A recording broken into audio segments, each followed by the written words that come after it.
Pourquoi Wembanyama est une révolution sur les parquets, mais surtout en dehors. Hier soir, ça vous a pas échappé, les Spurs et Wembanyama ont livré une prestation XXL face à OKC, le champion en titre. C'était absolument hallucinant le niveau affiché, il y avait vraiment les meilleurs joueurs au monde. D'ailleurs, SGA venait de recevoir son titre de MVP devant Victor qui lui aussi était contender. Et quand on lui a demandé si ça l'avait affecté, voilà ce qu'il a répondu. Just curious if that was in your mind at all, knowing that Shea had got that award and you were in the top 3 for it, and you know, did any part of tonight feel personal?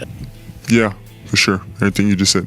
Personnellement, j'ai adoré cette sortie et je pense que je suis pas le seul et c'est normal, on en avait marre des langues de bois de la part de superstars NBA. Évidemment que de pas gagner le titre de meilleur joueur va les affecter, ce sont tous des énormes compétiteurs. Alors après, il y en a qui sont dans l'abus, ils sont même pas dans la conversation, ils vont te dire que ça les fait chier qu'ils soient pas MVP. Mais Victor Wembanyama, lui, il fait partie des meilleurs, donc c'est normal qu'il soit saoulé. Le deuxième point qui me fait plaisir, et ça vous êtes de plus en plus à le souligner, c'est que enfin les basketteurs français adoptent une position où ils ne se font plus marcher sur les pieds. On a souvent eu la réputation d'être trop soft, mais ça avec Victor Wembanyama c'est fini. Et je pense que ça va avoir de l'importance dans les compétitions internationales où ça va arrêter de nous prendre de haut. Mais rappelez-vous, c'est pas la première fois qu'il a eu une déclaration de ce genre. Would you be surprised if you're not the unanimous winner for Defensive Player of the Year?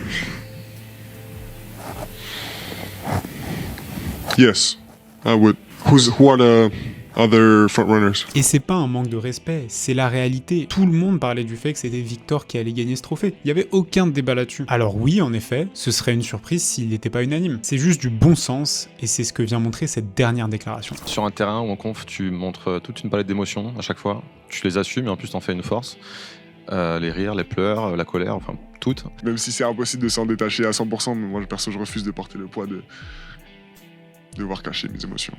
Celle-ci, c'est ma préférée, car c'est ce dont le sport avait besoin. On peut être un compétiteur, et c'est le cas de Victor, mais on n'a pas besoin d'une masculinité toxique dans le sport. On n'a pas besoin de cette image de guerrier, de joueur infaillible qui n'a pas de sentiments. Moi, je suis beaucoup plus client de voir des humains sur le terrain qui ont des émotions et qui essayent pas de masquer ces émotions. Et si je dis qu'elle vient démontrer mes propos d'auparavant, c'est parce que ça montre à quel point Victor est honnête. Ça montre que ses réponses précédentes, c'est pas du trash talking, c'est pas le fruit d'un égo surdimensionné, c'est juste une âme de compétiteur. Bref, je suis absolument fan parce qu'à 22 ans, le mec est déjà en train de redéfinir ce que doit être la communication d'une superstar et d'un grand champion. Très curieux de savoir ce que vous en pensez de votre côté.